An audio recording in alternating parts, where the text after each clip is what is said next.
Hello, everyone, and thank you for joining me for another restful episode of true, scary stories to help you fall asleep. Today, I am very privileged to be joined by Booze and Booze. You may recognize him as the guy who makes the thumbnails for this channel now. Well, he also does narrations on his own channel. Make sure you go and check him out. The link to his channel will be in the description down below. But now, without further ado, lay back, relax, and enjoy these true, scary stories.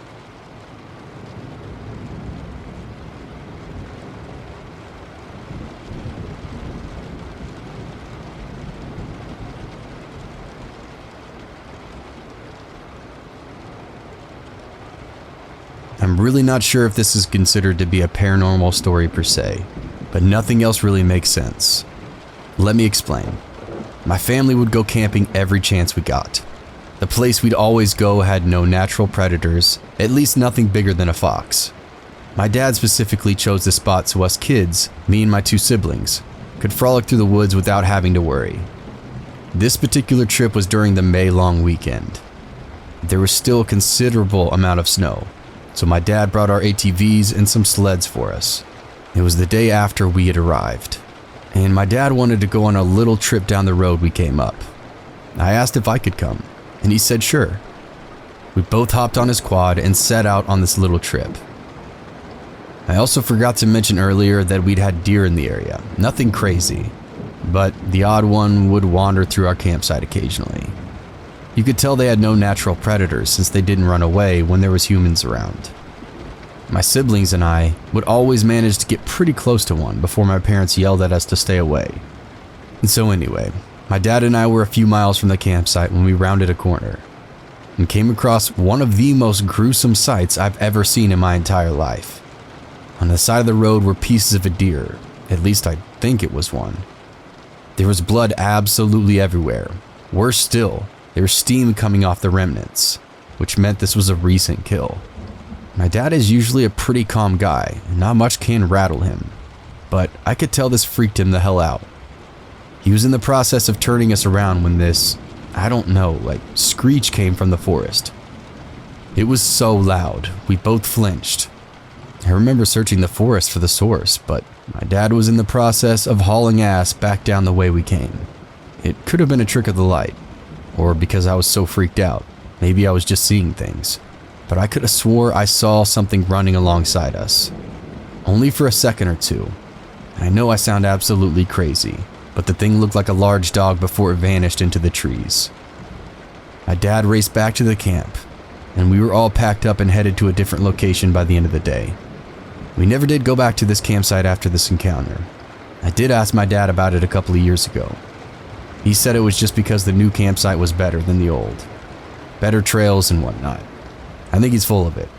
I think whatever we encountered that day scared the hell out of him. I think whatever I saw, he did too. But I, for one, am thankful we never went back. I'm not sure if I would be able to sleep at night after what I saw. It still haunts me to this day.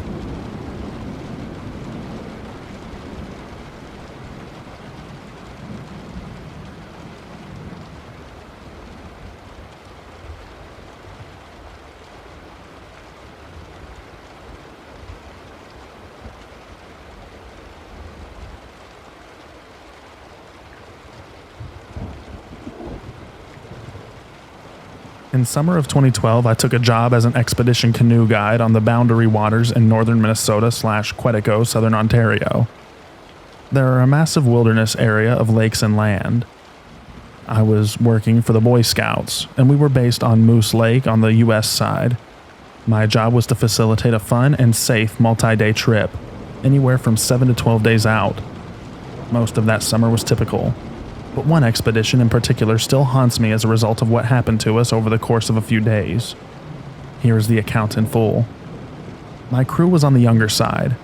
There were 9 of us total, the maximum allowed in a group per our permit. There were 6 scouts, 2 adult advisors, scoutmasters, and myself. They wanted to do a 200-miler, but didn't have the physical ability, so we had to amend our route. They were bummed out, so I decided to take them to a waterfall called Eddy Falls. It's pretty flat up there, so a waterfall is somewhat rare, but that decision would end up putting us in the path of something. We visited the falls and camped near to it. That evening, I had the boys working on camp setup while the advisors worked on fire for dinner. I was collecting firewood in a big tangle of downed trees, brush, and bramble. I could faintly hear the falls off to my left, when out of nowhere I hear the most unearthly scream/roar that I've ever heard. It stopped me dead in my tracks and I was frozen. The second scream was closer, and the third closer. I couldn't see anything due to the thickness of the brush, but whatever this was, it was coming directly at me. By the fourth scream, I could feel it in my chest. I got nauseous and involuntarily barked at it. I've never before or since heard that sound come out of my body. The fifth scream almost physically hurt, but it snapped me back into reality, and I ran back to camp. My crew had heard it too, but what am I to tell them? I claimed it was a boar. There's no boar up there, and the advisors knew that I was lying, but didn't call my bluff. After dinner, they went to their tents, and I retired to my hammock about 50 yards from camp. As a rule, I always set my hammock at my head height, so about 6 feet up. I would use a tarp over my body and head to keep the morning dew off, and the morning mosquitoes at bay. But the tarp wasn't strung up. That's important. It was just loosely over me.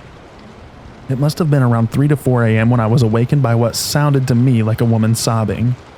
Not an outright cry, but a sob. At the time, I'm hearing something walking through the thick brush down at my feet. So I listen, totally still and quiet as it crosses into camp. I could hear the change from brush to granite rock, but could still hear its heavy footfalls as it walked right through camp and on towards me. At this point, the tarp is still over my head, so I can't see a thing, and I don't know what to do. In no time, it was standing directly next to me. I could hear the breathing, loud and congested sounding.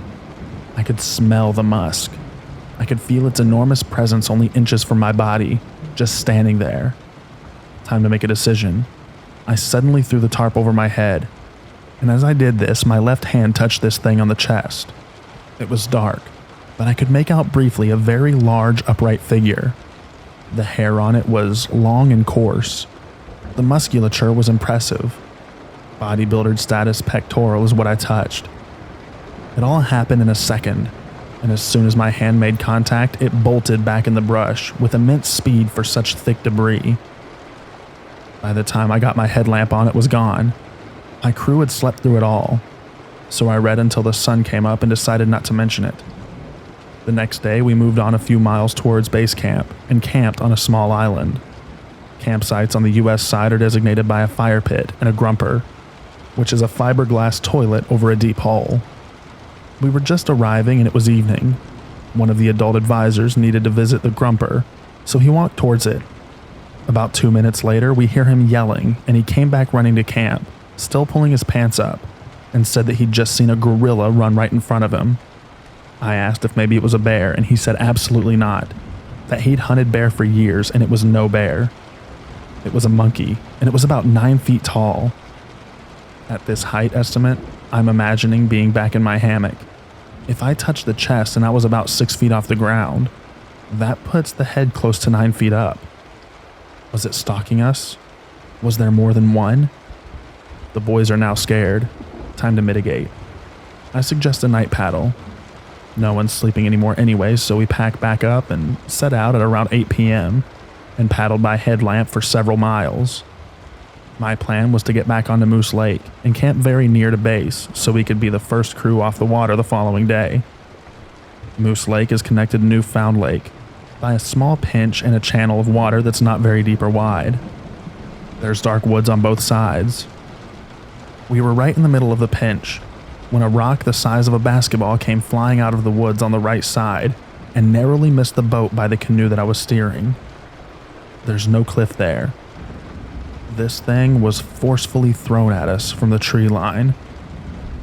At this, we paddled like hell. We paddled to the center of Moose Lake, tied all 3 canoes together, and we sat out there all night. With the sunrise, we paddled to base camp and ended our expedition. They did not want to talk about what happened, and I was okay with that. They left for Oklahoma the next day. After they left, I went to work a shift in the canoe yard helping crews offload. My buddy Justin got back that day from a trip in the same area that we had been, Bear Loop.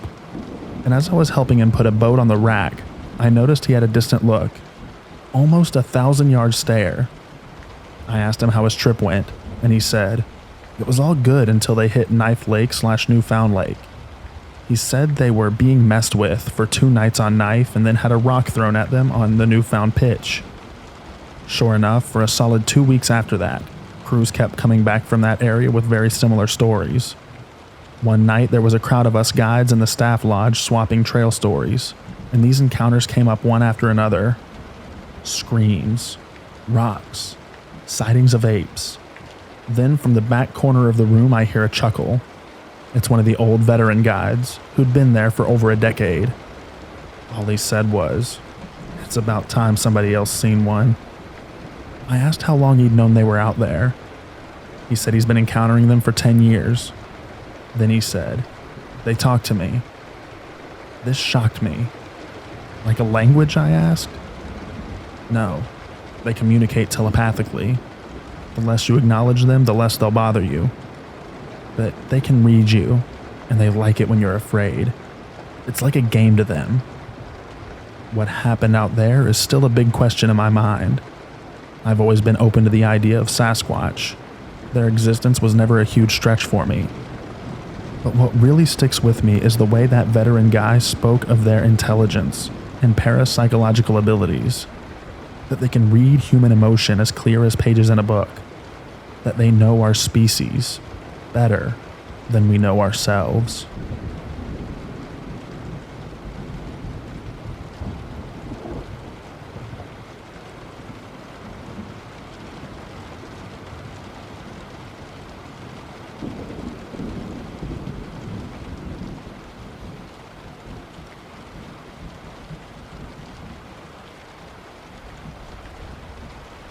Just today, my friend and I were hiking on some abandoned and unused land. It's really beautiful, with lakes, cliffs, and a ton of trees. The hike was going really well, but close to dark it turned around. My friend whispered to me that they had been thinking of skinwalkers and couldn't stop. This got me thinking of the same, and we decided to head back to the car to eliminate any risk. A few minutes into the hike back, we both got horrible feelings, and it became apparent that we were not alone. We kept making our way back to the car as fast as we could, but it kept getting worse. Both of us experienced blurred vision, and the air suddenly got thick and had a hum to it. It also became incredibly hard to move, and we both experienced an intense urge to lay down and stop hiking. We came across an area we hadn't yet hiked through, but was adjacent to where we were, and there were so many deer prints in every direction, as if deer had been rapidly pacing there, and human footprints on the other side of that scramble. There wasn't a clear starting point to the footprints and no evidence of any other hikers for miles. The trek back to the car seemed to take 5 minutes and 3 hours simultaneously, so we have no clue how long it took. Neither of us has felt this sense of dread or been this disoriented before. Do you think we had a close encounter with a skinwalker, or was it something else entirely? I do not have the background knowledge to say what exactly it could be. We're in eastern Kansas, if that helps. Any information or ideas are appreciated. Note, I'm not trying to offend anyone in my story. I am simply telling the events that I experienced. My friend was thinking of skinwalkers, and I am simply looking for evidence or ideas as to what I could have experienced. Whatever it was very scary and not a good experience. I said in my post that I did not have the knowledge or experience to claim it to be anything specific, and I hope that doing so would clarify that I was not trying to offend anyone. Thank you all who have given ideas or criticism of my wording. I really appreciate it all.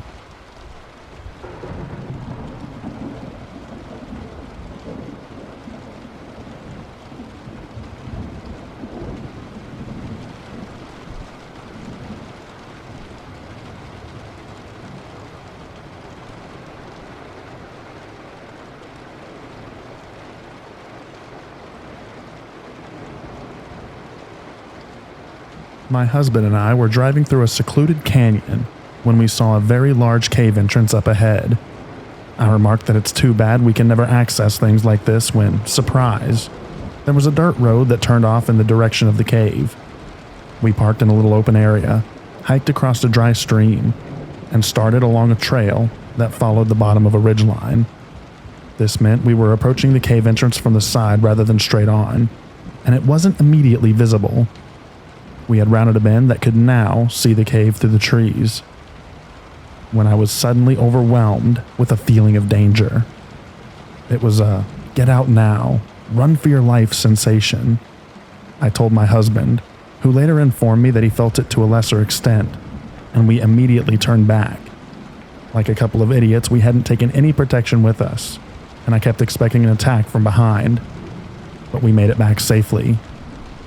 In that same canyon, we stopped at another place and walked a short distance back into some rocks, where my husband felt such a disturbing feeling that he waited for me by the SUV while I took pictures. Canyons or washes with steep walls are the worst. During a hike through one of them to look at petroglyphs, there was this dark, foreboding energy the entire time. While we've encountered these sensations in other places, the desert takes first prize. Any spooky desert stories? Is there another type of natural region that you think is the scariest?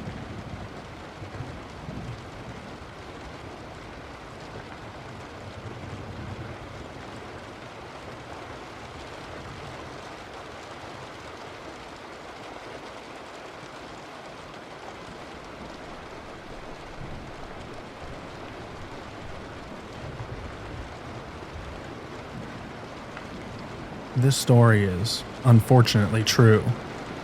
I grew up in the Sierra Nevadas. I wasn't big on camping, but spent a good chunk of my childhood weekends hiking with family and friends. The summer that I was 16, about 10 years ago now, my cousin, C, had come back from her first year of college, and her boyfriend, Jay, was visiting. Jay wanted to go on a hike with lake views, and C and I knew just the one. It was one of our favorites. The three of us set off on this hike. The trail isn't the easiest to find, but it's really popular with locals because of the view and general lack of tourists. We saw a couple of other hikers, some with dogs. It is an in and out trail that takes about 2 to 3 hours to the top and 2 to 3 hours back down. There are some smaller trails that branch off. We make it to the top in good time and enjoy our lunches overlooking the lake.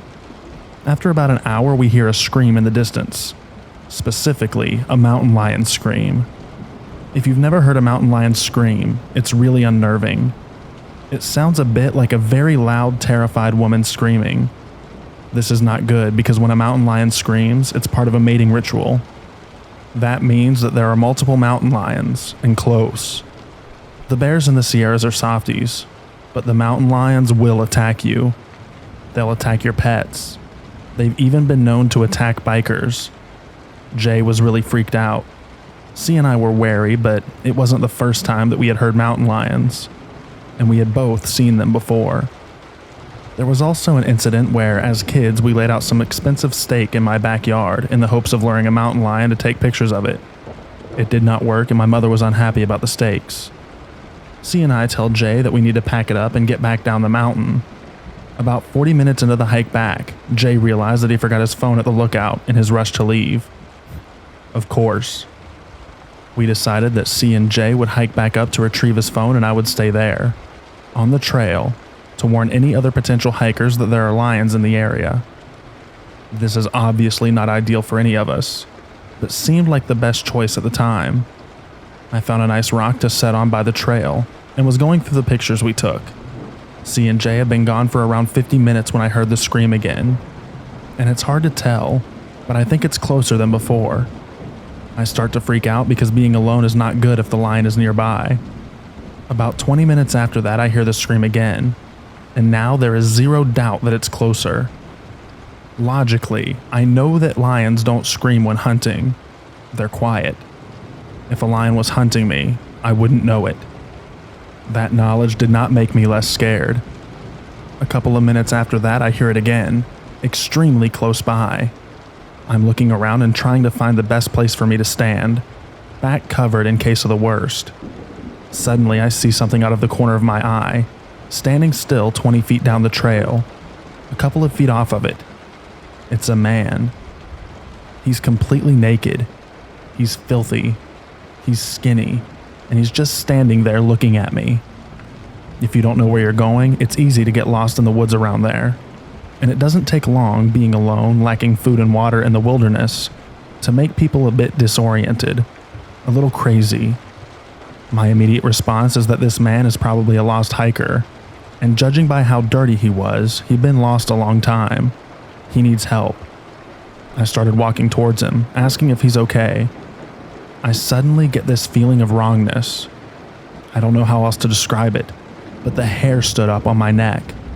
I stopped in my tracks, maybe 15 feet away now, and had the overwhelming urge to run.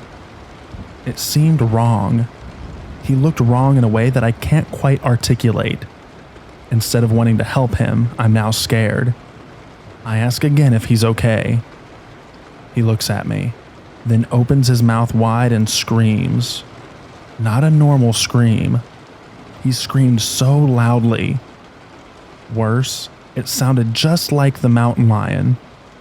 It occurred to me that what we were probably hearing was him the whole time.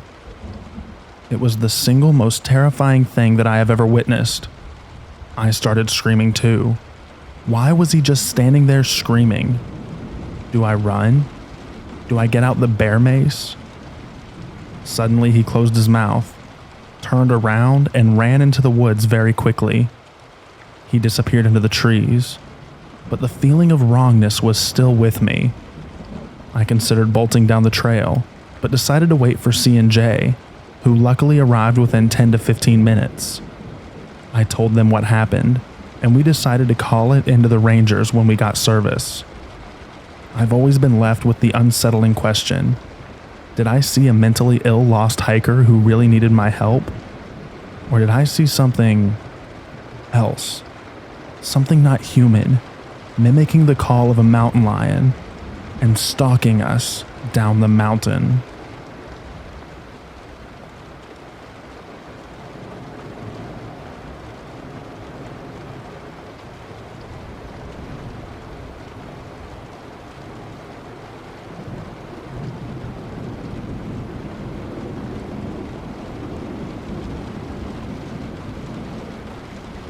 Hi there. I apologize if this isn't the right sub to post this story, and if people think it's better suited elsewhere, then please let me know and I'll post it to the appropriate place. It's taken me years to work up the courage to post this story to strangers, because the events that took place all those years ago left me puzzled and quite frankly disturbed. It's perhaps best if I provide some background/context, because it may help strengthen my story and people will hopefully believe me. I know that a lot of people claim to have a true story about strange encounters in the woods, and I don't want people to accuse me of making this all up, because honestly, I swear that this event really did happen. It's not supernatural. It took place during the daytime, and the monster is very much human. When I was approximately 13 or maybe 14 years old, 2003 or 2004, I went on a camping trip with my mother and stepfather and my 4 younger siblings. We were not a very well-off family. In fact, we were quite poor. I never went on holidays abroad, and we would always go camping, usually to the same campsite, which felt like miles away, but was in reality less than 10 minutes from the city where we lived. We had been there a few times previously and knew the campsite and the surrounding area fairly well. It felt pretty safe and familiar. On this occasion, everything was going pretty normal. I hated camping. My parents would always argue when it came to putting up our tent. It was pretty boring being in the woods, and I would normally be the one entertaining my siblings. I hated not having electricity, access to proper toilets and showers, etc. It could be fun looking back, and I do treasure the memories that I have with my stepdad, who is no longer with us. Usually we would go on long hikes or bike rides, with my stepdad using maps to charter our way to a small village, promising to get us all ice cream, which was a real treat as we never normally had it. On this camping trip, We were going to go on a 10-mile bike ride. Both my parents had their own bikes, along with my sister and I. My stepdad's bike had the small trailer where my 3 younger siblings, all under the age of 5, were sat. It was hard work going on these epic long bike rides, but I rather enjoyed being in the middle of the woods, surrounded by nature. We weren't in the middle of nowhere, but it was remote enough for it to be inaccessible to public transport. Only forest ranger type vehicles could access the roads.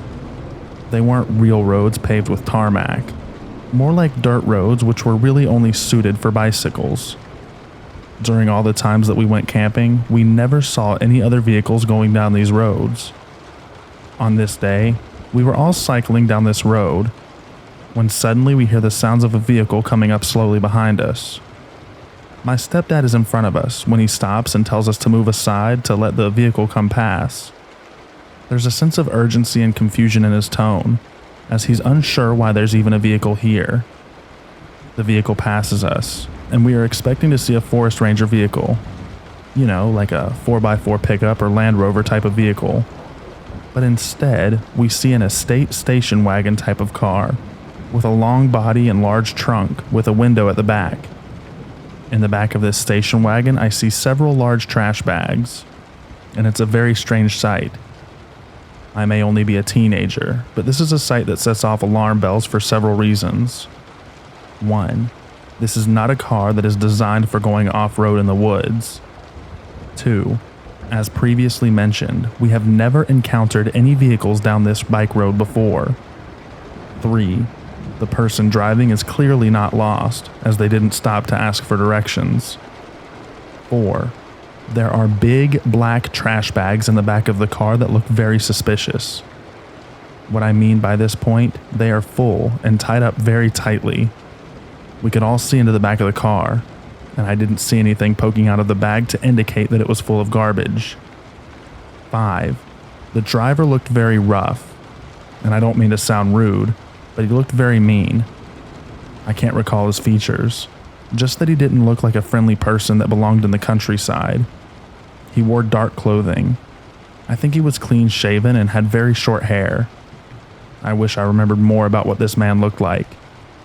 As if this incident couldn't get any stranger, what took place next has left an impression on me that I still recall the sense of fear that I felt at the time as I write this post. My palms are getting very sweaty and my heart is racing. The car drives on several more feet. Then the driver stops. For what feels like the longest time in my entire life, nothing happens. We're all just watching this car. My stepdad told us all to remain still. He's very serious, and he's assessing the situation. Then, the car's reverse light comes on and the car starts reversing up to us. My stepdad, who was in the army for several years and was one of the toughest guys I knew, goes in full-on panic mode. He tells us to run. We don't even get on our bicycles to ride. Instead, we all flee on foot, running with our bicycles through the woods until we find a railway bridge which we had previously passed over. We never looked back. I have no idea if the man in the car got out to go after us. I don't know if he just continued driving. I have no idea who he was or what was in those bags. We never really spoke about what happened that day. I know it was something that seriously scared my stepdad because of his response, and it's left frightened about who I might encounter in the woods, and it's left me frightened about who I might encounter in the woods until this very day.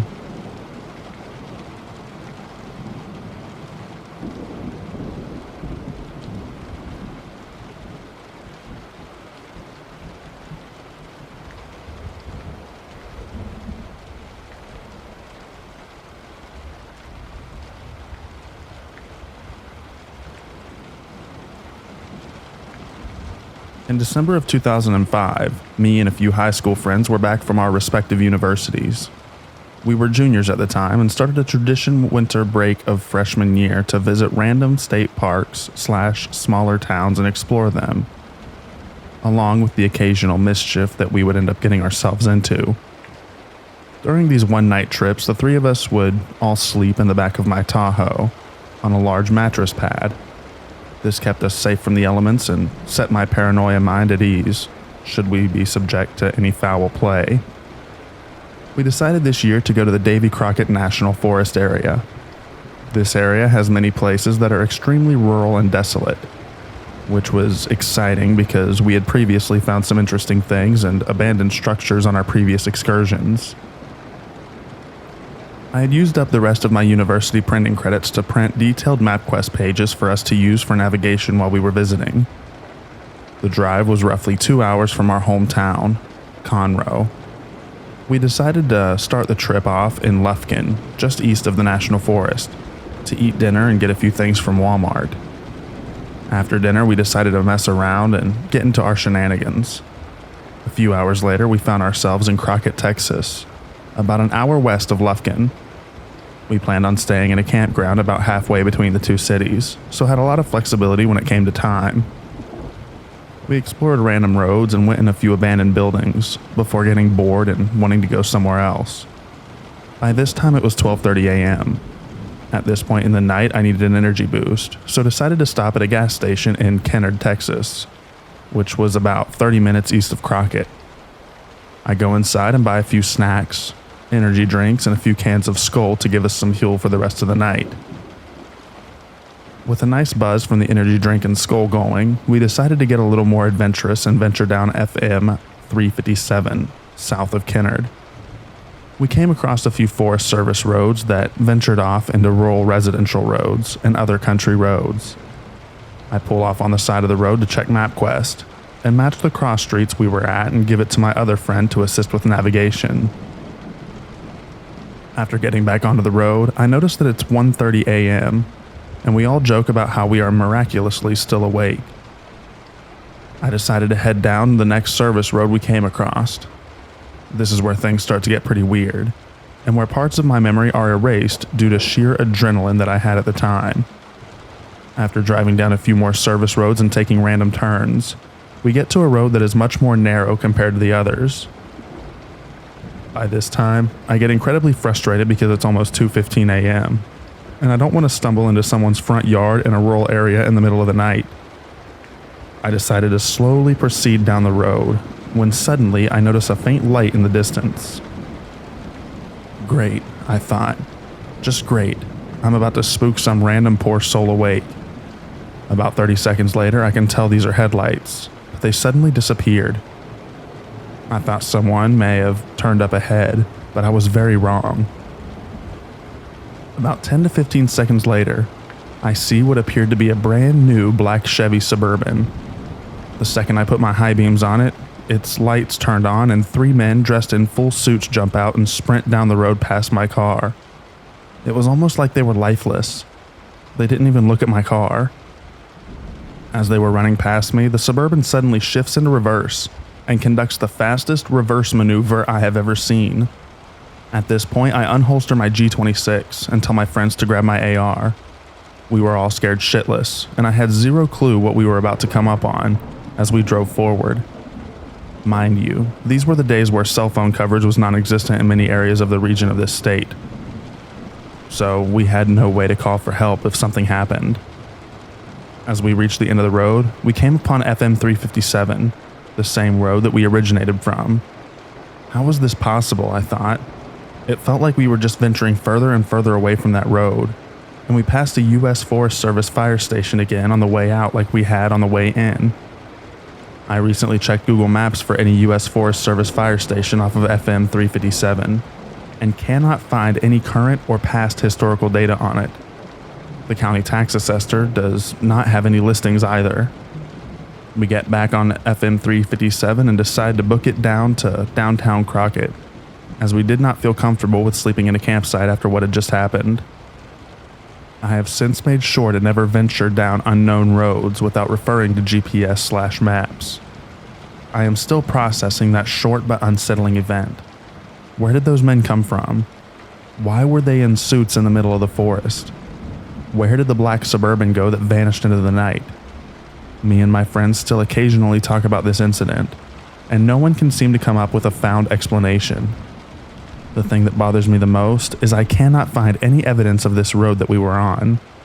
Google Earth software doesn't even have a road or satellite imagery that lines up with what happened, nor does it have evidence of a fire station, or any structure, for that matter.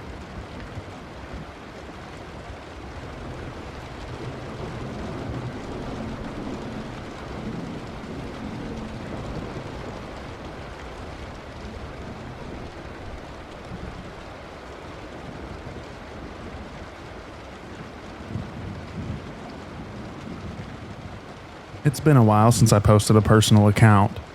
This happened 2 summers ago. It's short but confounding. I was with 2 friends in my truck. I was driving and it was dark but not necessarily late. Probably 10 p.m. We were traveling to Page, Arizona / Lake Powell from Durango, Colorado, and had to pass through Kayenta, Arizona, part of the Navajo reservation. Now, I had been to Kayenta before, several years prior, with a friend of mine who grew up there. We spent an entire day just having a good time with his people. But as soon as the sun started dropping, his mother and grandmother insisted that we get off the res before dark. So I knew it had a reputation for the weird, as many reservations do at night. Flash forward, and me and my 2 friends are in the truck. We're all white, if that matters.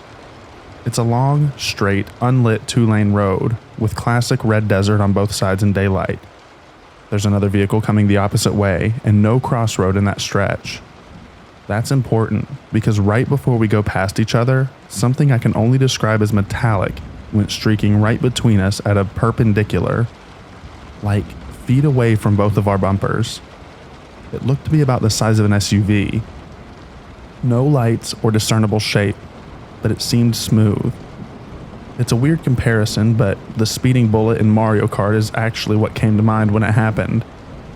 All 3 of us saw it, and I think the other people did too, because I saw them hit the brakes in the rear view.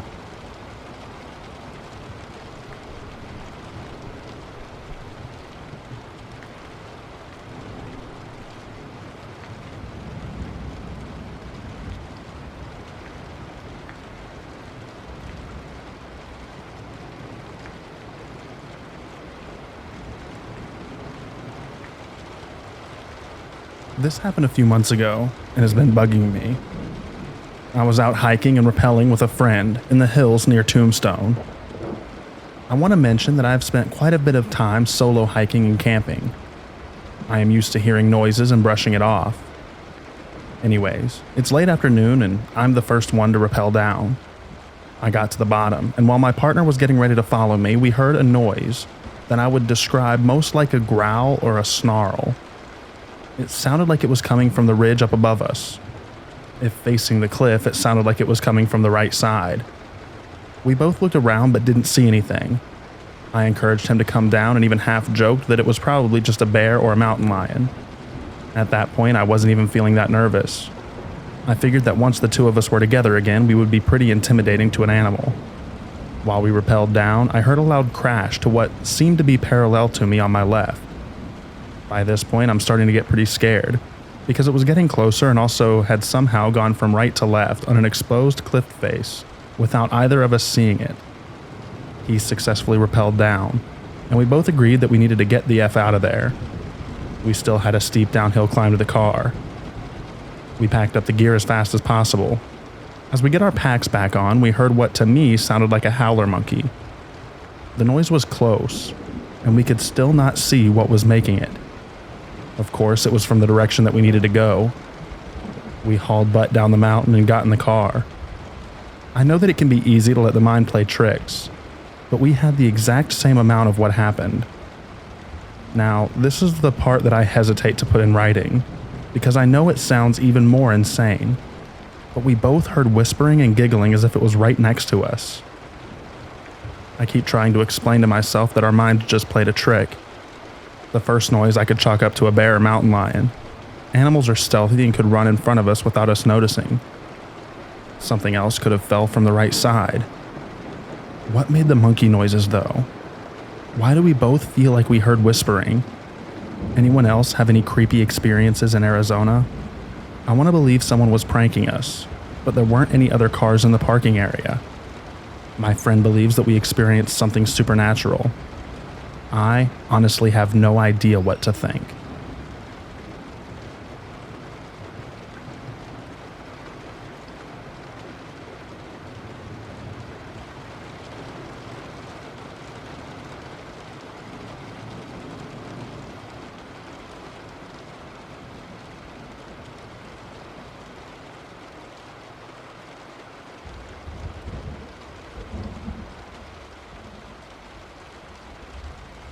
One time, me and my best friend were camping by the lake and decided we wanted to go on a night hike. And it was like 30 minutes to sunset and the trail was about 8 miles. While we were walking, we saw these weird lights in the forest that looked like tail lights. But we knew that the woods were way too thick to drive a car, so we decided to go a little off the trail to find them, and they just kept going deeper and deeper into the woods. So we decided to head back. But when we turned around, we didn't recognize where we were, and it was getting dark, so we knew the lake was about southwest. So we used the sun on the horizon to find our way back to the trail, and by the time we got there, we had been walking for 20 minutes. But we were 6 miles in on the trail. Still blows my mind how we walked off the trail and somehow cleared 6 miles in that much time. But to make it worse, the entire time we were walking through the woods after something was following us. We never saw what it was, and to make it a little less spooky, we joked about silly things that it could be, like a puppy or a garden gnome. But in reality, we were both freaking out internally. It took us 2 hours to hike back to our camp.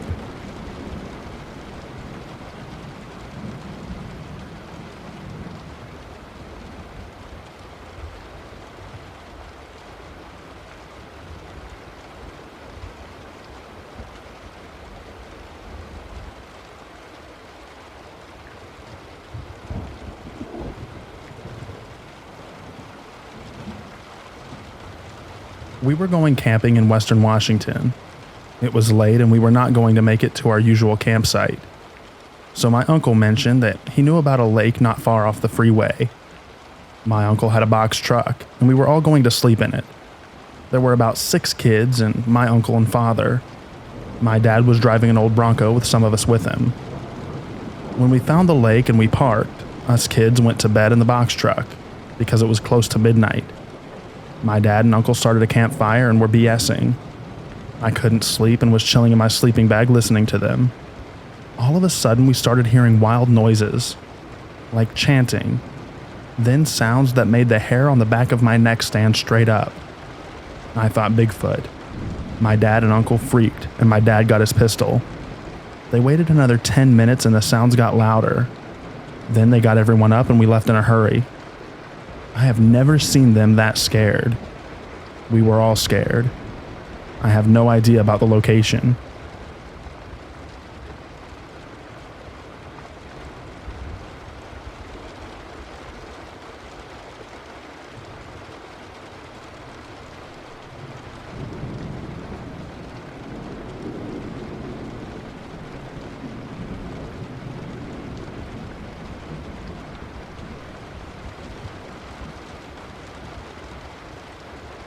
My friend and I used to go cycling in the woods every weekend and summer when we were younger, around the ages of 10 to 13.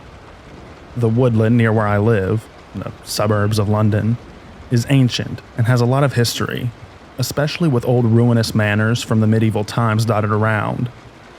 We have so many happy memories from that period, but one really peculiar and scary evening stands out. One evening we went deep into the woods and checked out this old abandoned farm where there were these huge pine trees in the center of the field. We had to hop a couple of fences to reach these trees, and there was always something majestic about these isolated trees in a field. Anyways, when we left the field, it must have been around 6 or 7 o'clock, as it was still crystal blue sky. In England, it doesn't get dark until about 9 or 10 in the summer. I remember we both had this unbelievable sense of dread and panic that came over us, so we cycled off as fast as we could towards the exit, which was a tunnel into the back road. This was only a 5-minute cycle from the field with the isolated pine trees. However, my friend disappeared, and it felt like within a matter of minutes it was pitch black. I remember waiting at the entrance of the tunnel for my friend, as I was too scared to go through it alone, and it felt like I was waiting for hours. He turned up eventually, and he had no explanation as to where he had gone. Essentially, it felt as though 2 to 3 hours had been compressed into 5 minutes, and daylight turned to dusk with a flick of a switch. To this day, I have no explanation as to what the sensation we felt was, and how time seemed to warp. Those woods have always had an eerie and mystical feel about them.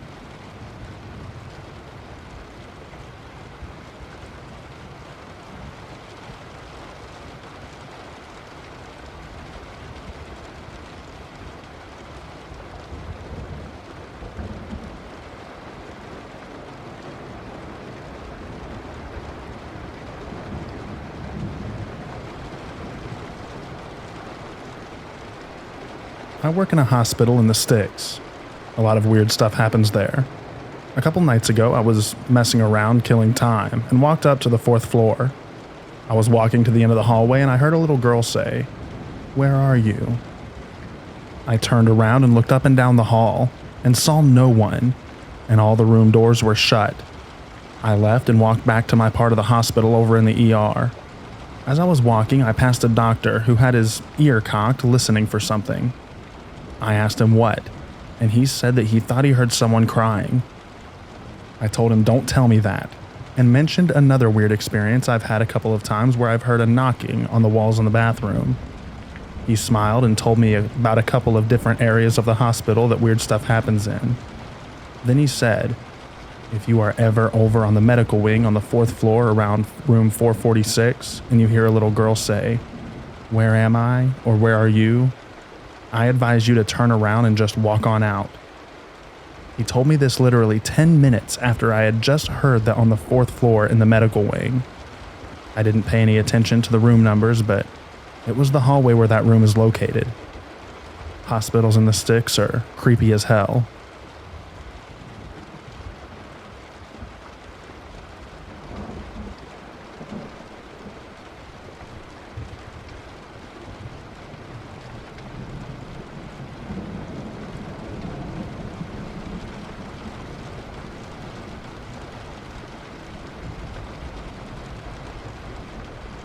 I grew up in northern Texas, just south of Fort Worth. We live in a small town whose name I will not mention. Initially, we lived in the town proper, which had plenty of weirdness. I could tell a lot of stories from locals about strange goings-on. Every once in a while, the town would be blanketed in a thick fog, and people always acted strange about it. But it wasn't until we moved out of the town into a newly built subdivision along the highway that I really got it. The fog was so dense that we couldn't see the light of the town, or the factories a couple of miles away. Just pitch black. Occasionally, we couldn't even see the streetlight at the end of the cul-de-sac. The first time the fog rolled in while we lived there, I sat on the front porch, just enjoying the dark and the quiet, until the noises started. A couple of streets over, I could hear what sounded like a small dog being torn to shreds. I heard them take a cat next. I would have assumed it was coyotes. I'd heard them take pets before, except there was no accompanying chorus of howls, just the sound of animals in pain. I still get chills thinking about it, and it happened every time the fog rolled in, as long as I lived there.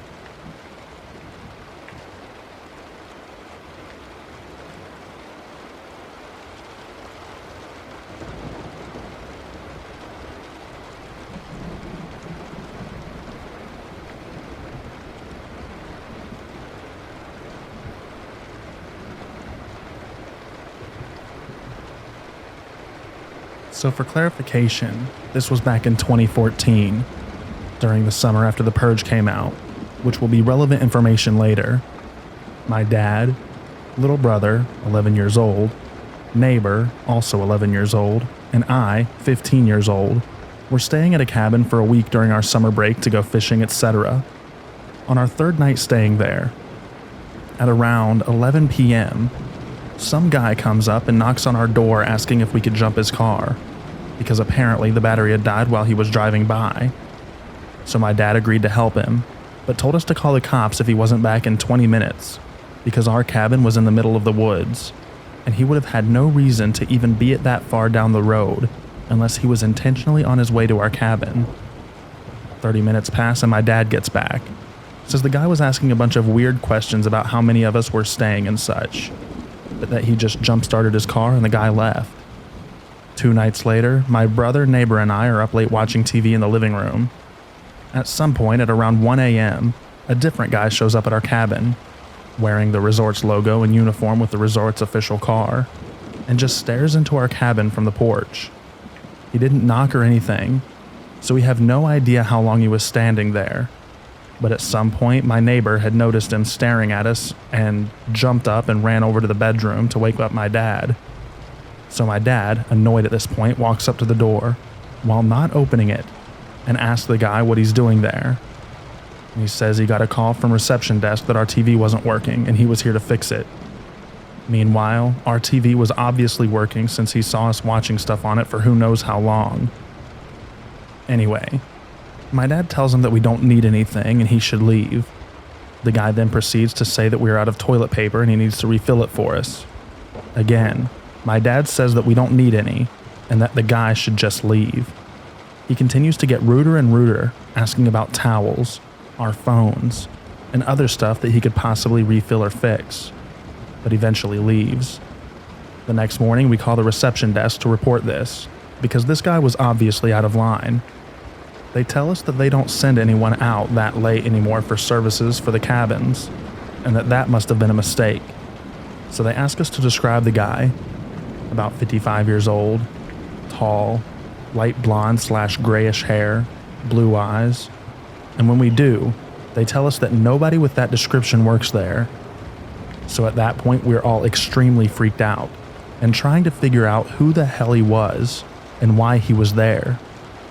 Turns out that same weekend, there had been hundreds of people across the country attempting to recreate a real-life purge.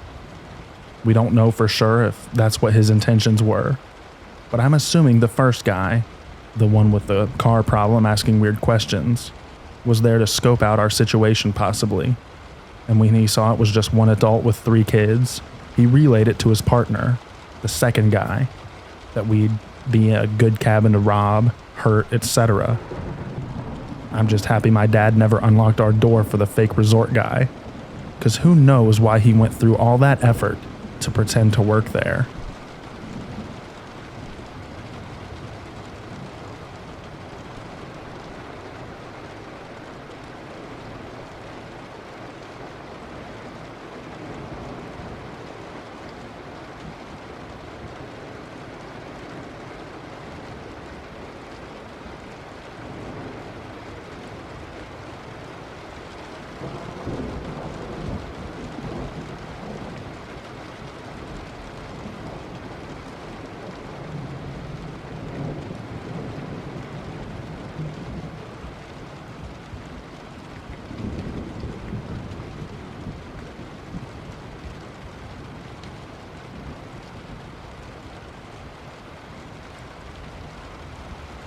Forgive my grammar, I'm on my phone.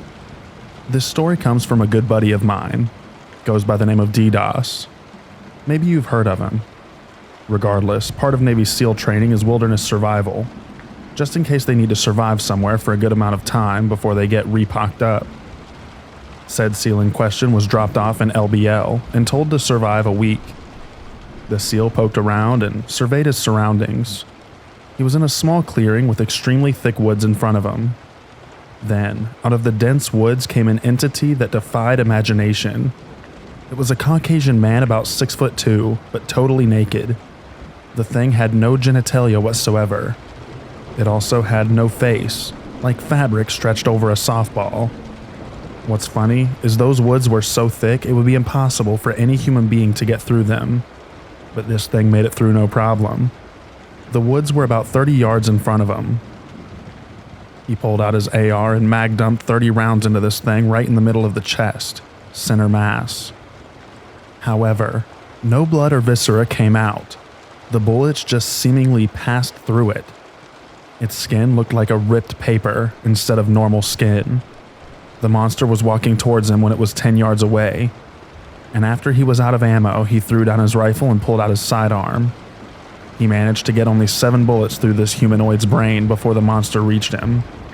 It was then the two of them got in a wrestling match. The monster was extremely strong, but not to the point a human could not fight back. However, a normal person not in peak physical condition would not stand a chance. The man that told DDoS the story said he wrestled this thing for 3 hours. However, DDoS does not believe it. Regardless, after 3 hours, the two of them were about 5 feet away from one another and breathing extremely hard, both of them totally exhausted. The thing's chest rose and fell like a normal person, despite the fact it had no mouth. Its body was also covered in sweat. The monster backpedaled 1 step at a time. The seal could tell it was glaring at him and seemed very angry. Even though it had no face, it could somehow tell it seemed upset. The monster backed up into the deep brush, where it came from originally, and disappeared never to be seen again. I honestly think this monster was not expecting its victim to fight as ferociously as that seal did. If the man had not been as ridiculous fit as he was, I am thoroughly convinced that he would have died. Fortunately, when it comes to fitness, you would be hard-pressed to find someone in better shape than a seal. So I guess there are 2 lessons to be learned from this tale. A. There is more weird, unexplainable things in the woods than you can ever shake a stick at. And B. Navy SEALs are pretty badass.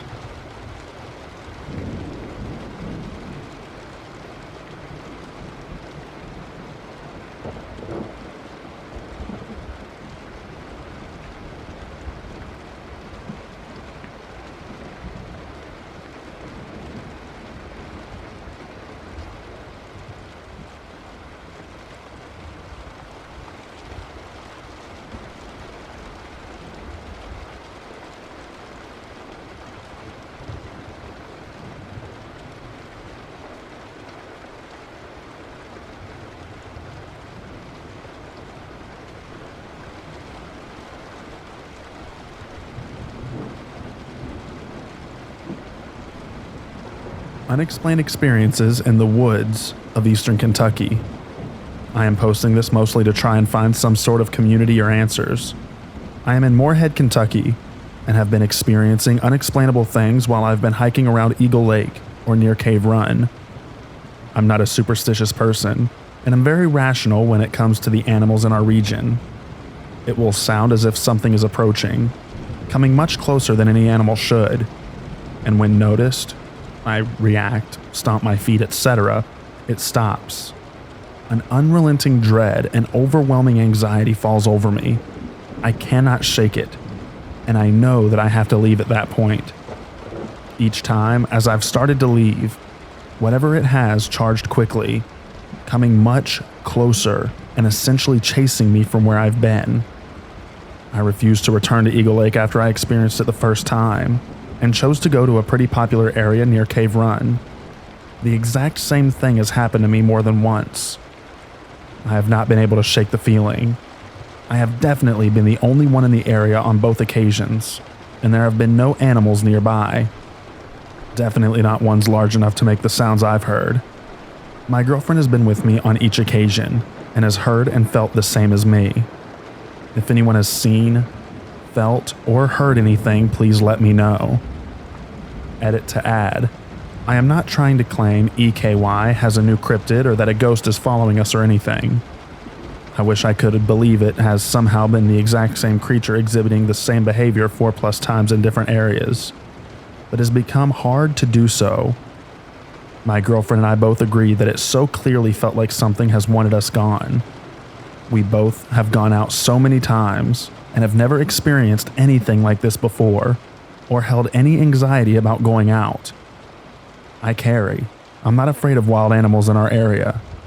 I realize that I sound crazy, but I really am just wanting some shared experiences. Thank you all.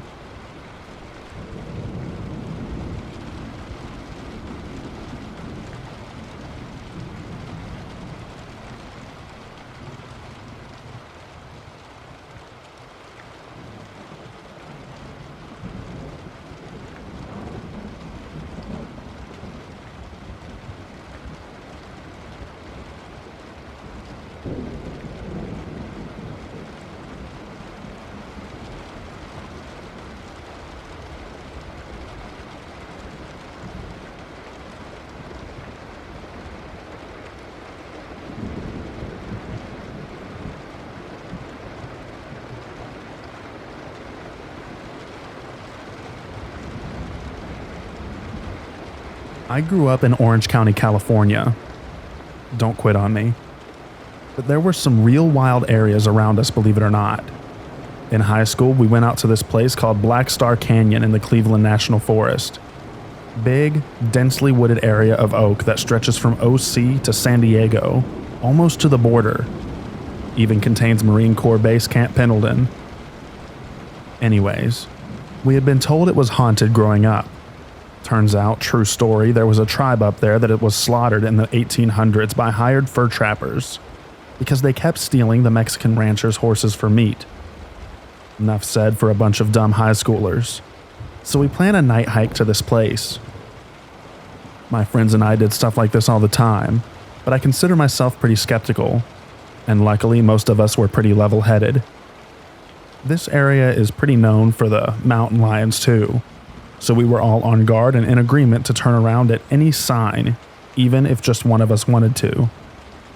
So the way the trail works, you park at a foresty gate and start to walk a long old asphalt narrow road that's mostly dirt from when there were sparse horses in the 50s and 60s, before the floods washed them out and the land was committed to NFS, eventually turning to full hiking trail. Along this road is a line of barbed wire, as well as all kinds of signs warning you not to cross. So here we are, typical idiots walking on a road on a hardly silvered moon. Pitch black night, after midnight, and not using our flashlights to add to the flare. Well, as we go and venture deeper and deeper down this road, which we'd never been on, mind you, I kept seeing what appears to be a cowboy leaning on the wooden fence posts holding the barbed wire. Just kind of leaning on it, but distinctly looking at us. I'm talking full-blown cowboy, brimmed hat, just leaning, but it's just a silhouette out of the side of my eye, and every time I look straight on, there's nothing. I'm telling myself I'm logical and push it off as a trick of the eyes to keep my cool, but I keep seeing this MFer every 10 or so spots. But I don't say a thing to the guys. We get to a point where we've been walking for over an hour and debate on heading back just because of the time. Just then my friend goes, "Yeah," and I keep thinking I'm seeing a cowboy along the fence line. I, no crap, felt my stomach drop out of me. I couldn't believe it. These were plain wooden fence posts, maybe a typical 4 foot or so tall, with mostly field behind them. No way that looks like a person. So I open up about it also, and we all agree to turn around. Just then, my other buddy starts flipping out, ripping his shirt off, screaming about getting stung. We're all kind of confused and looking at him like he's crazy, but he insists a bee or something just stung him. So we turn our lights on his back to look and watch as 3 distinct scratches form, stretching from one shoulder diagonal to the opposite hip, even drawing blood. We were done, needless to say, after that, but made it back to the car without further incident. You can probably add the shadow was coincidence in the dark, and shapes playing tricks, sure, I'll give you that. But throw in the scratch in a way that we watched it happen right as we were discussing Dickhead Ghost Boy. And in a way, he couldn't do to himself, and none of us standing in a circle did to him. Okay, there's something going on. This area ended up being used by Jack Osborne's show Haunted Highway in his pilot episode. It's pretty cool, and I've been back since, but only in the day. California has more to it than you'd imagine. This is just one story of many I've experienced out there.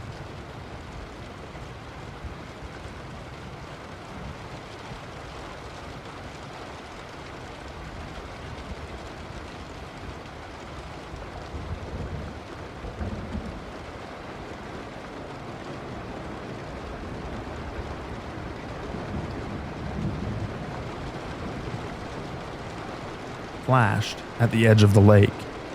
This one's really short. Also, I'm on mobile, so sorry if it looks weird. Also, I am a native English speaker, but please excuse/kindly let me know of any mistakes that I made. My boyfriend and I had been dating almost a month at this point, back in 2020. It was late October, almost Halloween. I wanted to do some fun nighttime nature walking, and my aunt told me about this cool unknown grave off of Lake Erie in a nature park. We went there and got super lost, and neither of us had reception, but we had a lot of fun. We stayed on the trails so we weren't lost, and we could get back to the parking lot, but just lost enough for it to be creepy kind of fun that we were looking for. We finally found the grave, got some pictures/videos, took a short break, and saw that the lake was less than 10 yards from us, but we were at the top of a cliff. So we decided to follow the trails further out along the lake until we found a trail spot that took us to a little secluded beach. It was about 9 p.m., but it was October, so it was already really dark out, and it was partly cloudy, but the slight amount of stars lit up the lake in a way that was beautiful. So we sat on a log and just looked out while chatting a bit. After about 15 minutes of just sitting, looking, and relaxing, we both see this flash of light that came from behind us. I should tell you that unlike most stories like this, the kind with 2 early 20s young adults wandering the woods at night, there were no alcohol or drugs involved. But we both see this flash and instantly freeze, look at each other, and ask if we both saw it. We turned on our flashlights and turned around to see where it came from. It looked like a really bright camera flash, but there was no one there, and we hadn't seen or heard anyone else out there the entire time we were there, and it had been about 2 hours, I think. We even checked around for the trail cams in the area, and we couldn't find anything. So we both grabbed large sticks from the beach and started walking down the trail to try and get back to the car. We didn't take the same trail back, which was kind of lucky judgment on our parts, because the one we took was way faster than the one that we took to get there. But the whole way back, we kept seeing eyes in the woods around us. They were just deer and coyotes and other animals inhabiting the area, and we knew that. But it still freaked us out more and kept us on our toes. We made it back to the car without incident, and then went home okay. But we came back during the daytime a few days later and looked around for trail cams that we may have missed because of how dark it was. We didn't find anything. We still don't know what that flash was. It was pretty creepy, but we had a lot of fun that night. If anyone can think of what it might have been, please let me know.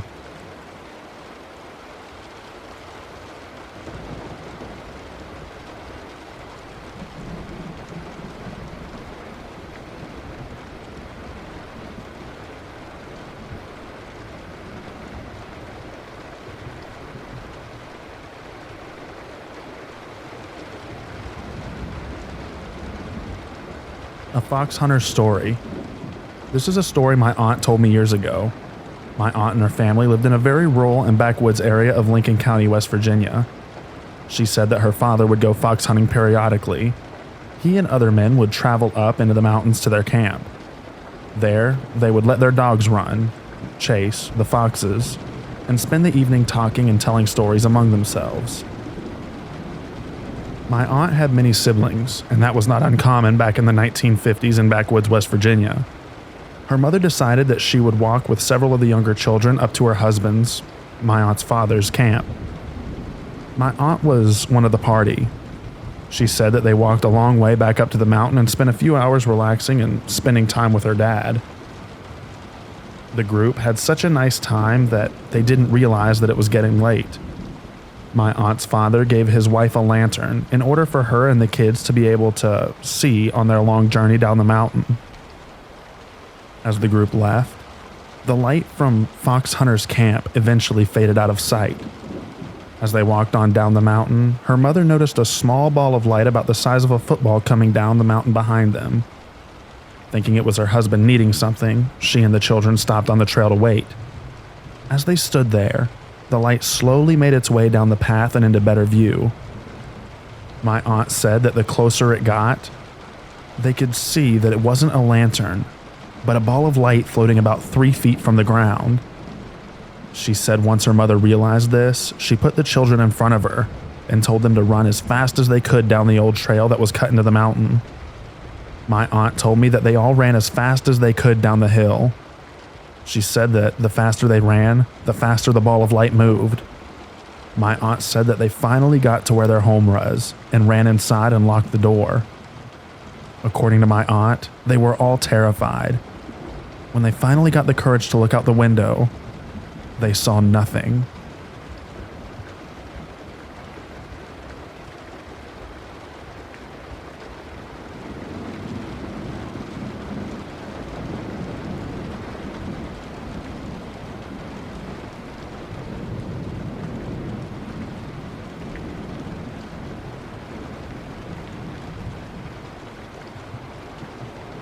Hi everyone.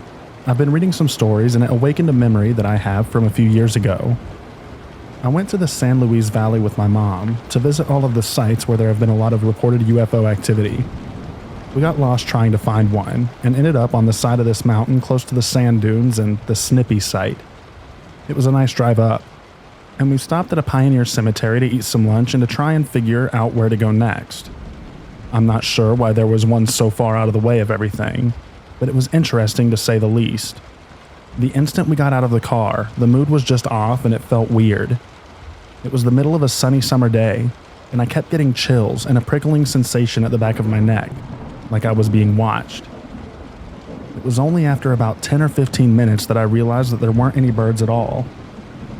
Everywhere else we'd been that day, we'd heard birds. I mentioned it to my mom and she thought it was odd, but nothing else seemed off, so we stayed. After we ate, I started looking around for a bit, but not venturing too far from the car on some weird instinct. About 100 yards up and back from the road was a hunting blind, or something like it, in full view of the cemetery's front gate. I started walking towards it before my eyes caught onto something in the opening. There were binoculars in the hole, just sitting there. They didn't move once while we were there after I saw them, so I'm not sure if someone was actually watching or if it was just left there. But I did have the distinct impression of being watched, which made the unease that I felt make so much more sense. I didn't approach the hunting blind, terrified that someone was in there with a gun, and shortly after we got back in the car and left. The instant we got out of that little clearing and back on the road, I felt a lot better. It was like something was setting on my chest while we were there by the cemetery. It was such an odd setup. Why was there a hunting blind looking at the cemetery? If it was someone there, why didn't they announce themselves or tell us to shut up because they were waiting for animals or something? And if no one was there, why did they leave their binoculars in a hunting blind that was easily accessed by the public? I'd be afraid that someone would steal them. It was just odd, and coupled with the lack of birds and strange feeling, it left a weird feeling. I don't think anything overly paranormal was happening out there. There were plenty of other paranormal things that I saw in the valley, but it was a little freaky, and just thinking about it again brings back those feelings. Let me know what you think.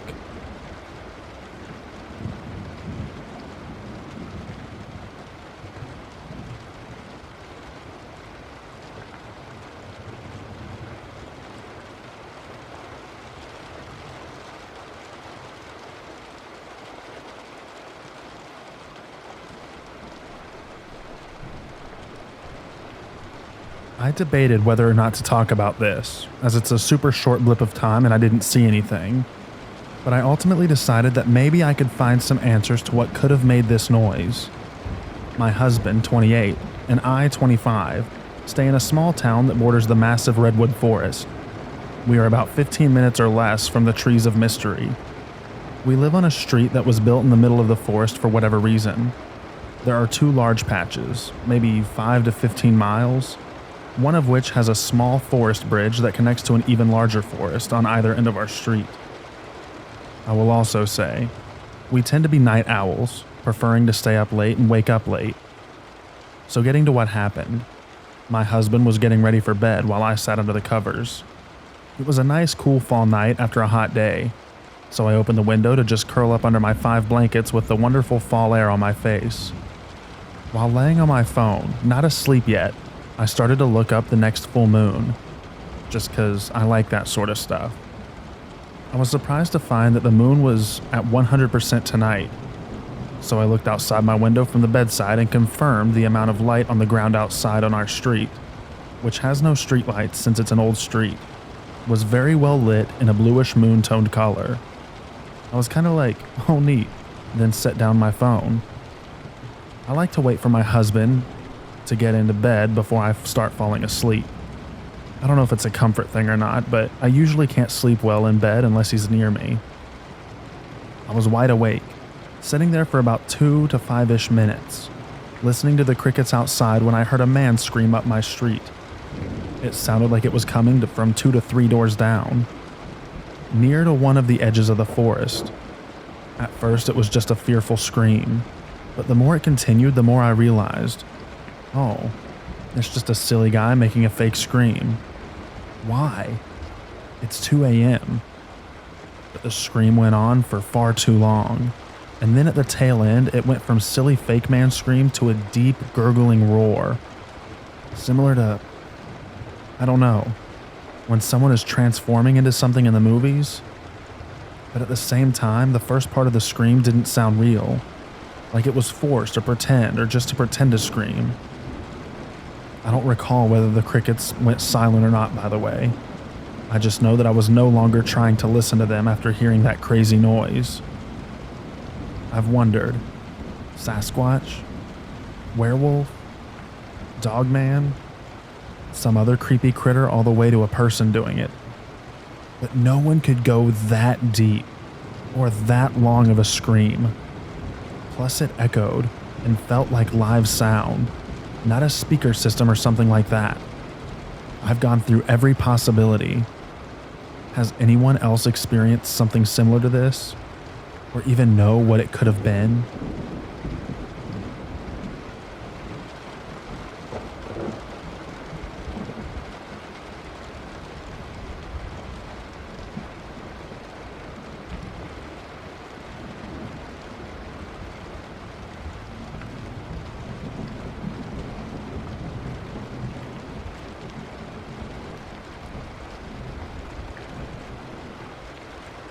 So, I'm not exactly a paranormal believer per se, but I've had a couple of experiences while hunting or hiking that I just can't explain rationally. The most unnerving one happened probably 7 or 8 years ago. Normally I'd hunt on some property that my family owns. I don't even remember the reason anymore that I decided to hunt on public land this time. Probably just a change of scenery. I remember that it was evening in fall, but it was a fairly uncharacteristically warm day. I got to the access road and pulled off to the spot where everyone pulls off to park and walk in, and noticed that there were a couple of old boys already there. Nothing too weird about them except there is no truck or vehicle for them to have pulled in on. They also didn't have guns with them, but were dressed in hunter orange. But at the time, I just figured that they were backpackers or campers. It's not too far away from this spot that there's a campground, and it's not uncommon for folks to spend weekends away from their family for some peace and quiet for their hunting trip. Anyway, they seemed friendly enough, and there was absolutely nothing said to make them seem any different than hundreds of other fellows that I've met while hunting. They were just a couple of hillbillies from the sounds of it. We shot the crap for a couple of minutes.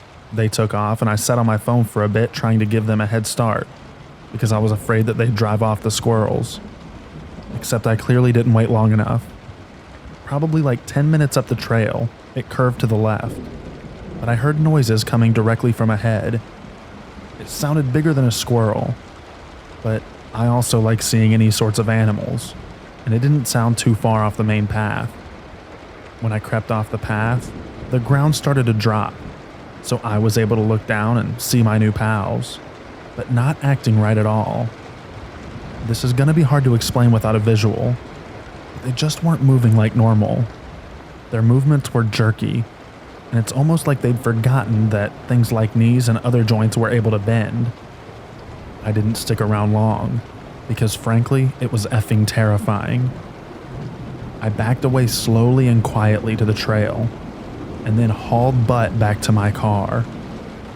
I've spoken with several of the more open-minded outdoorsmen in the area, and none of them had ever heard of anything like that.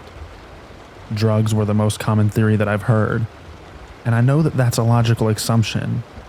But man, I've seen folks on a lot of different drugs, and those movements just look too scarily unnatural.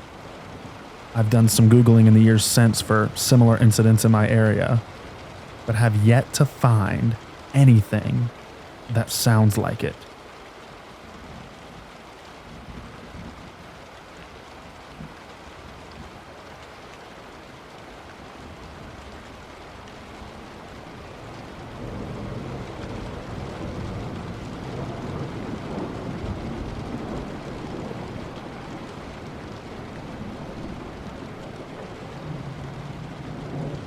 Hi. So I want to preface this by saying the obligatory, this is a true story. I'm on mobile and this is a semi-throwaway account. I'm not a skeptic. I am a very well-versed person in paranormal and weird stuff. So is my family. We all seem to be sensitive to spirits. My entire family has experienced unexplainable stuff. This is also not super climactic. My family moved from upstate New York to a small town near Bradenton, Florida. I moved with them. Their house is in a wildernessy neighborhood that hasn't existed there for long. Native Americans used to occupy the land from what I've heard. My room had a huge sliding glass window with no screens, and was the only one in the house to directly face the woods out back. Right when we moved in, I felt uneasy about being near the window, looking into the woods, or having my blinds open. A few weeks after moving in, I started having what I think were night terrors. I would wake up screaming and thinking that something was in my room trying to get me. I've never had this happen even as a child. Freaky and unnerving for both me and my sleeping brother. I started hearing knocking on my window at night. At first, I thought I was hearing things, but then I started getting really freaked out. I always ignored it and never went up to the window, looked outside, or opened it. My partner never heard this. He was always asleep and brushed me off when I told him. I just adamantly kept my window locked from then on out. Then, I started hearing my neighbor/friend next door knocking on my window at night, whispering my name and asking me if I'm up and if I want to come out and smoke with her. I answered this by saying a sleepy no and would go back to sleep. I asked her about this and she said that she was never doing that, and I was just getting increasingly freaked out. I started feeling very alone and powerless and wondered if I was going crazy. One night, I put a luck protective crystal on my windowsill for protection. Side note, don't judge me for this. I didn't know if this was happening in my head or not. I didn't know what to do for protection. Anyway, I woke up and the crystal was in the same spot, broken in half, and looked like lightning or something struck it. I saw black figures in my room a couple of times. Nothing ever happened. I would only see them and then they would be gone. And it was always at night when I was barely awake. I figured there were spirits in the home, so I did a couple of things to help mitigate that, like using salt, burning cedar wood, and spraying holy water on the walls. Our back porch was screened in and a nice place to sit outside. I meditated a couple of times out there and heard all the wildlife and creatures outside. The noises would stop, and it would just be silent. Dead air. I would listen for anything and just hear nothing aside from creepy, snapping branch sounds. I would run inside after that. We had bobcats, raccoons, alligators, wild boar, so I figured it was an animal. Luckily, I moved back to upstate New York for personal and career reasons, so obviously nothing else really happened for me. I visited my family around Halloween time about a year after moving. My sister and I stayed up late watching Pet Sematary and started talking about creepy stuff. She turns to me and says, "Did Dad tell you he thought he saw some kind of Slenderman thing in the woods?" I immediately got freaked out and slept horribly that night. I asked my dad the next day what he saw, and he said it was a very tall creature, about 9 feet he guessed, extremely skinny that almost looked like a black tree, moving abnormally fast and smoothly through the woods in broad daylight. He did just have a laser eye surgery a few weeks before, so he thought possibly it was just his eyes messing with him, or him misinterpreting something. I dislike sleeping at my parents' house when I visit Florida now.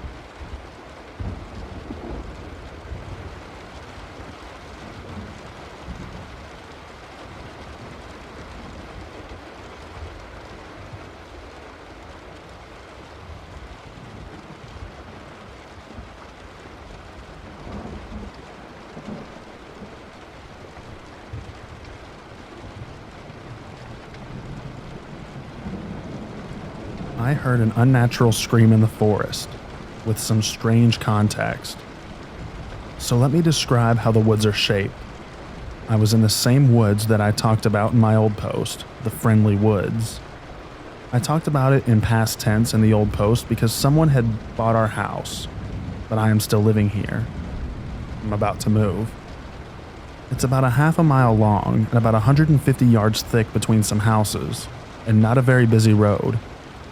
Sometimes I feel like something is watching me here, but I've never had a weird experience until now.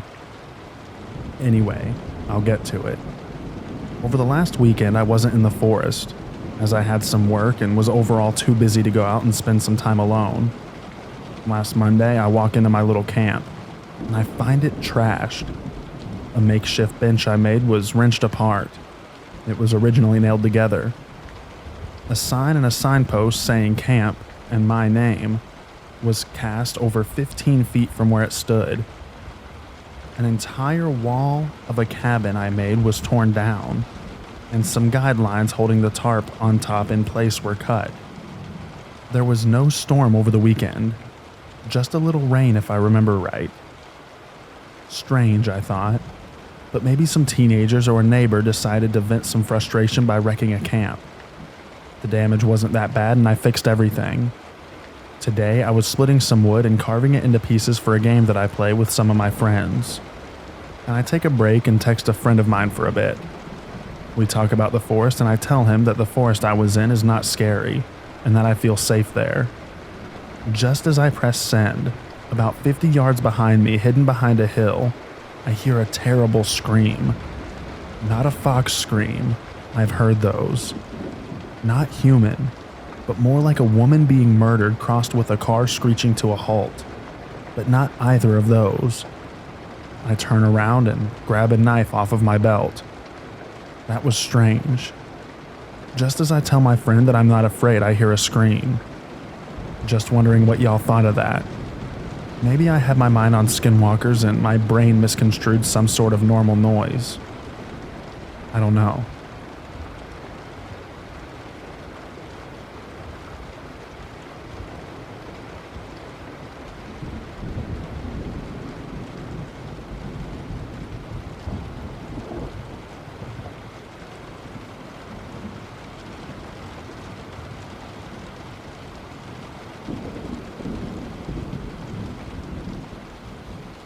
This is a true story, and I will return to the spot at some point this summer and take photos to add for reference. I've been setting with this story for many years now. It's not as exciting and creepy as most of the stories that I find on here, but it is eerie, and I wanted to see if anyone could give me an idea of what might have happened. My aunt has owned a large piece of land over 100 acres in northwest Connecticut for many years now. Her property is located in a state park that is mostly uninhabited and only frequented by backpackers. Her land is well off of any main roads, and we have to drive through a lot of forest to reach her house. She brought the land and remodeled the old house that was already built on it, so that it was more livable. And going up to visit her has always been my favorite thing to do. I've been going yearly since I was a baby, and have spent countless hours exploring the woods, creeks, and land around the house. We call it the farm, although it's not a true agricultural or livestock farm. My aunt does have a rescue miniature horse, alpacas, donkeys, and back in the day there were ducks. The animals are on one part of the property where area has been cleared out for them to graze, get fat, and be happy. The rest of the farm is untouched woodlands. In the early 2000s, she decided to install a 12-foot fencing around the property, although it only encloses about 80 acres of the land that she owns. She explained to me that she could not stand the sounds of the coyotes howling right outside her window at night, and that she had some creepy encounters while living there. She did not go into details of these at the time since I was a young child. She lives alone, so I understand why she would wanted to feel a semblance of security in those deep woods. We are originally from the bayous of Louisiana, so being in this type of environment was new to all of us. Anyway, despite being initially unfamiliar with the land, I eventually learned to navigate the area very well as a child. I had a few favorite spots, and one was up a small foothill in the deepest part of the woods. I would go up so often that eventually a small path was established in the brush, and I would bring my cousins with me to show them my little oasis. In 2008, when I was about 10 years old, I took a summer trip to my aunt's and brought my best friend Alex with me. She and I often took trips there during our childhood, and this was not her first time accompanying me to the farm. I remember that we were in the woods at my favorite spot, sitting together and listening to Katy Perry while playing Doodle Jump on our new iPod Touches. This makes me laugh to remember, but we were just trying to enjoy some nature while getting our fill of new tech, I guess. We were there for a while enjoying ourselves and talking about random kid stuff, when there was this shift in the air, almost like a suffocating stillness and silence settled upon the woods.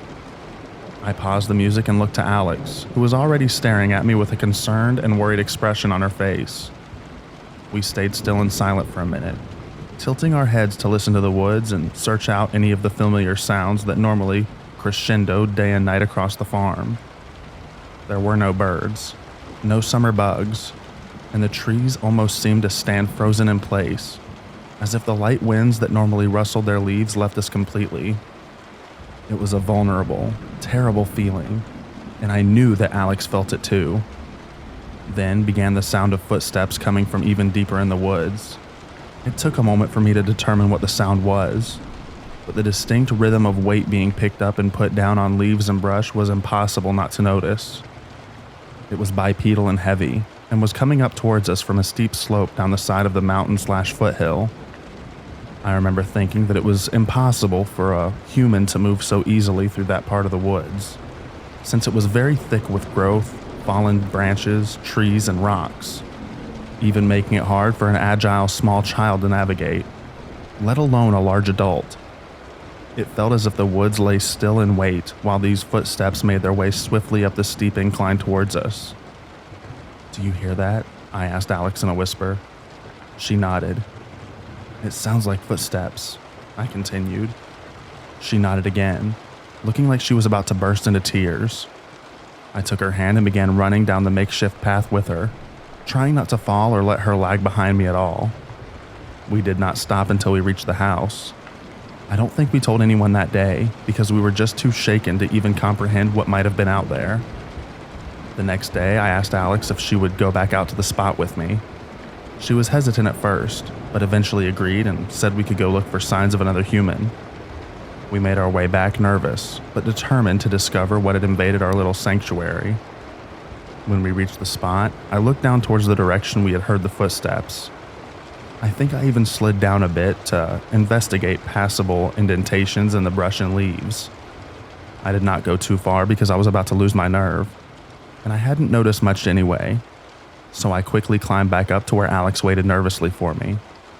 We decided that it must have been some sort of animal or deer, despite every logical explanation indicating otherwise.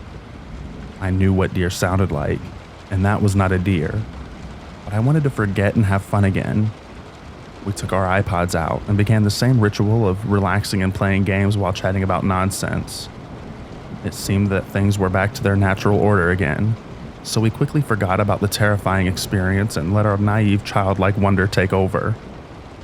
After a little while, the stillness returned, and it happened so quickly it felt as if the forest took a gasp and never exhaled. This time, the footsteps started almost immediately. They were louder and coming from a different direction. The best way I can explain their location is that it was in a similar spot to the day before, but somewhat more to the right where the forest was very dark and the incline to reach us was less steep. I did not wait too long to run, but it was long enough to realize that the sound was faster, closer, and definitely not a deer or a bear. I did not look into the woods too closely because I wanted to get the hell out of there and was too scared to see whatever it was. I knew it was close enough that it would be upon us at any moment if we did not flee. So without a word, Alex and I took off and ran as fast as humanly possible out of those woods. It's not a super exciting story, but that is my first creepy experience in the woods. I have since had more, as I am an avid backpacker and love the outdoors. But the experiences on her land have always been the most bizarre and inexplicable. If anyone has any ideas about WTF this was, please comment or DM me. I think about it every time I am in the woods. It still sends chills up my spine to remember.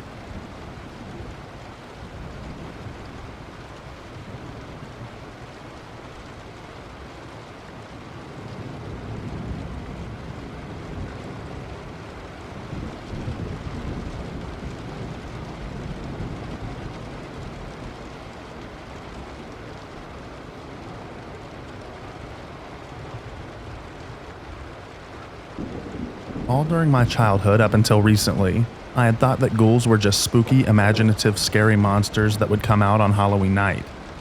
But now I know differently. I now believe that they are synonymous with creatures we know as crawlers. In Arabic folklore, the ghoul is said to dwell in cemeteries and other uninhabited places. Some state that a ghoul is desert-dwelling, shape-shifting demon that can assume the guise of an animal. It lures unwary people into the desert wastes, or abandoned places to slay and devour them. The creature also preys on young children, drinks blood, steals coins, and eats the dead. It can also take the form of a human. It's a particularly monstrous character, believed to be inhabiting the wilderness of Afghanistan and Iran.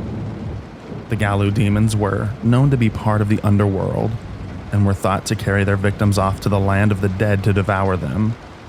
People who traveled near cemeteries and abandoned buildings or through desert wastelands were warned to be especially vigilant against these creatures.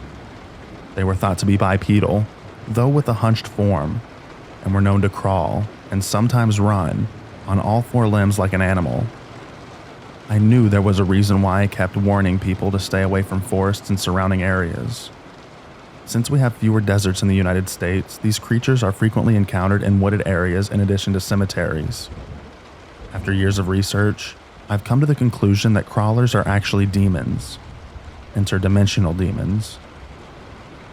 The late great Father Malachi Martin, in his book Hostage to the Devil, stated, "There is a dimension that is devoid of love and compassion, all the qualities that make us human." I believe it is from that dimension from which these demon crawlers come. People from the Middle East are more familiar with the ghouls, known as goles, ghoules, Gillen, ghouls, namnams, and namanim. They are able to shapeshift and spend time in cemeteries as they feed off the flesh of the dead.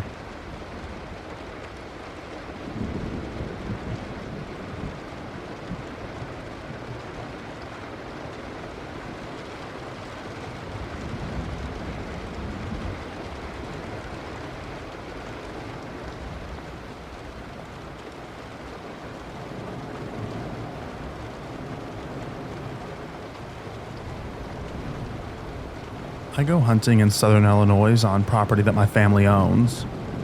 The place is my second home, and I've spent countless hours exploring all around every inch of it. Caught all the fish in the area, hunted every legal game, and spotted the rest.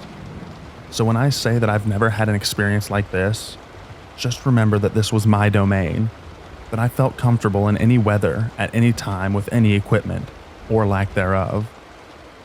2 deer seasons ago, I had pulled into the farm at probably 4:40 in the morning. November, so at least 2 hours till sunlight. I pull my stuff out of the truck and walk into the woods. I have my shotgun and a revolver/knife on my belt, an elbow light clipped to the front of me, a thermos of coffee, and a backpack with a book and a couple other things for cleaning my deer should I get lucky.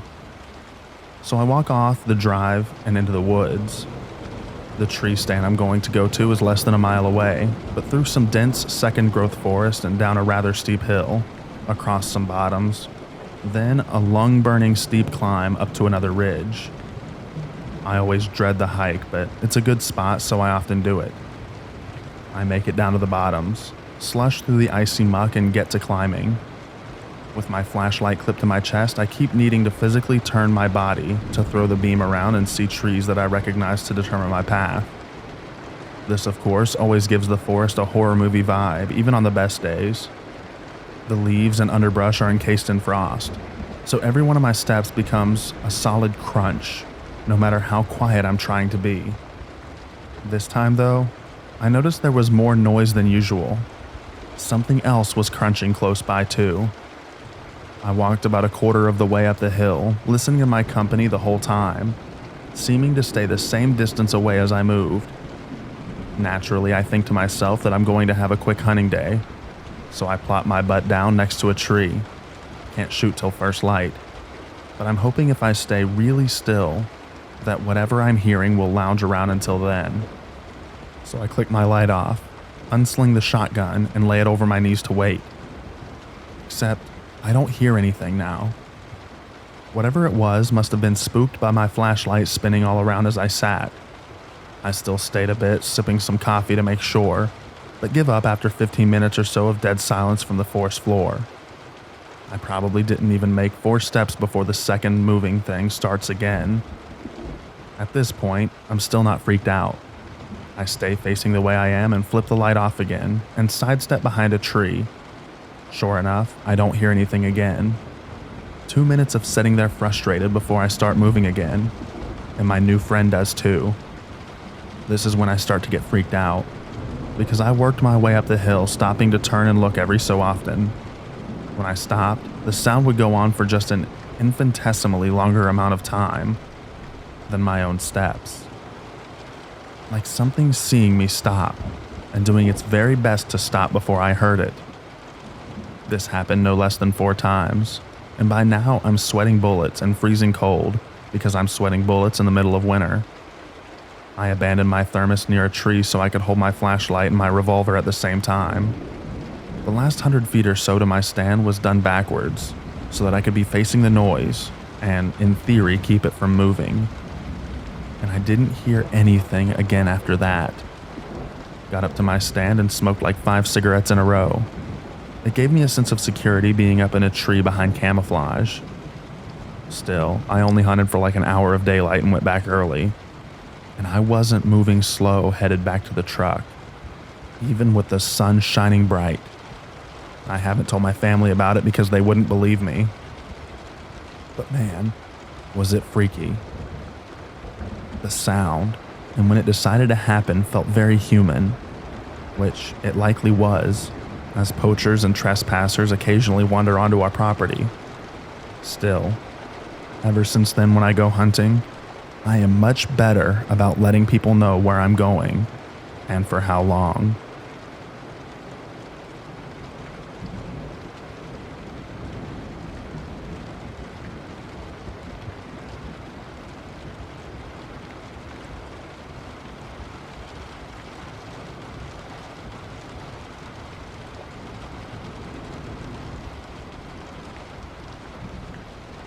Not too long ago, my brother was telling my mom about something my dad had said to him quite a few years ago that always puzzled him.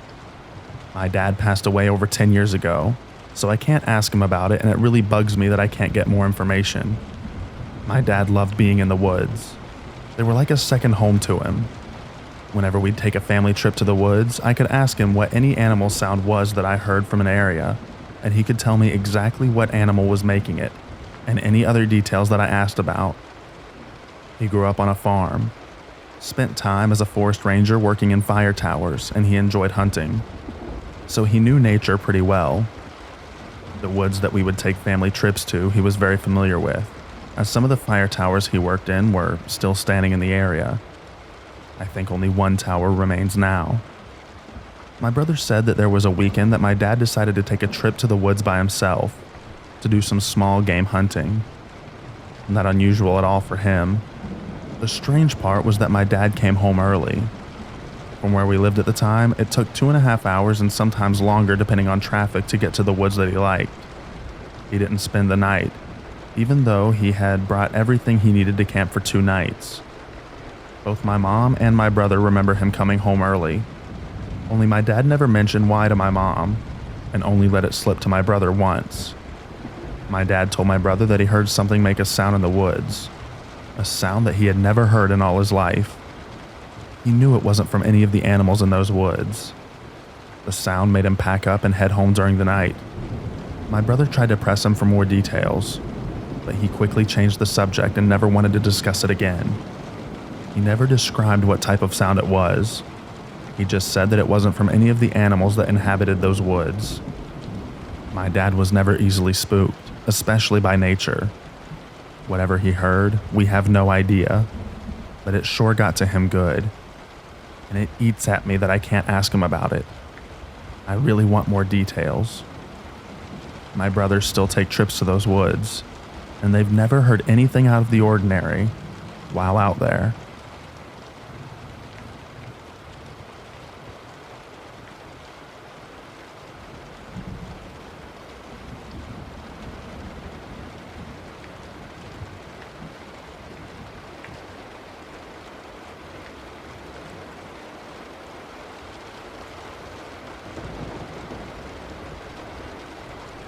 My uncle has a large stretch of wooded property in Missouri, about a 1.5 hour drive from St. Louis.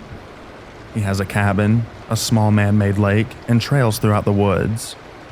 When we visited, we would spend a lot of time driving ATVs down the trails. One of the trails leads to an abandoned mining area. The area has a toppled-over mine shaft, a couple of cement buildings, a sheet metal storage shed for core samples, and a sheet metal building with showers and a couple rooms. There's a metal fence separating two sections of it that, for a while, was still mostly intact. All of it is in disrepair and hasn't been used for mining for many decades, perhaps a century. All of this lies in a large open area that has no trees, just sand and mud flats, which made it the perfect place to drive four-wheelers. We'd visit a few times each year and take the four-wheelers out of the flats and have a great time riding. We never felt unsafe, and sometimes we would even go out at night to stargaze. Eventually we started to notice these sights pop up at the edge of the woods around the flats, like sticks stuck in the ground in lines or circular patterns with small burn piles. There were usually shotgun shells, bullet casing, and beer cans spread around. Sometimes we'd see spray-painted symbols on pieces of trash or trees. Basically, it looked like people shooting targets and drinking out the flats, with a touch of weirdness with the symbols. So we didn't think much of it and just decided we wouldn't go out at night, and started carrying guns with us when we went out. What finally did it for me, and kept me from going out there, was when we discovered that the fence had been nearly completely destroyed. Only the posts were left, and on every post someone had stuck a can or jar or something on top. And all throughout the flats and on the trails that ran its perimeter, we would find cans and containers stuck onto the ends of tree branches. Again, it wasn't anything too weird. Like, we know people like to go out and break stuff and do other dumb stuff. What got us was the scope of it. The fence was probably a half a mile in length, and every single section of metal mesh had been removed, which would have required considerable time and energy, even with bolt cutters. And that alone wouldn't be too weird, because people loot metal for scrap all the time. The thing is, none of it was gone, just laid on the ground next to the fence. And then, someone had taken the time to cap the post with cans and other containers. Then to boot, they had taken the time to place items on the ends of every tree branch about 50 feet or so along maybe 2 miles of trails and on the perimeter of sand flats.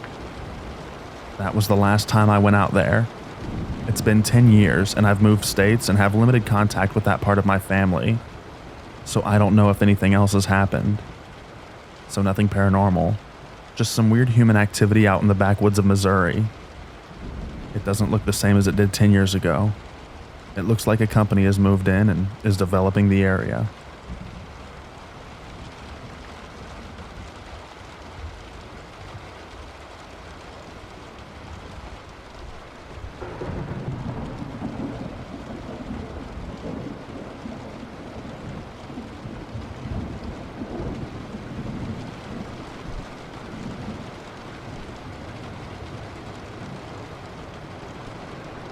I was about 19, and me and my girlfriend and my 3 best pals went camping in the Black Mountains in Wales. We went to the local pub, had a few, and drove back to our campsite in the middle of nowhere in a glade surrounded by woods. Myself and my girlfriend had one tent. My pals had another. And upon settling down for the night, I found out that I had no smokes. So I made up a tale that someone was outside our tents. One of my brave pals got out of this tent and had a look around, and while he was up, I asked for a pack of smokes. My pals realized my ruse and entered my tent and duffed me up. About an hour or so later, my girlfriend woke me up saying someone is outside. So thinking it was my pals trying to get me back, I shouted, "I know it's one of you," but each one answered from their tent, "Nope, not us." So I grabbed my torch and left the tent. It was pitch black and I heard something make a run for it as I left the tent and scanned the tree line with my torch. As the beam went to the left and to the right, it passed a shadow human shape, but its eyes reflected like a cat's, but red. I shone my torch at it and saw a humanoid figure run through the woods, but on all fours. I screamed and told my mates and my girlfriend, but they thought that I was again just taking the piss. I still have this image in my mind and it was a werewolf. But then went on to say, when my torch first hit the creature, it was on 2 legs. But then when my torch went back to it, it was on all fours, running away through the trees.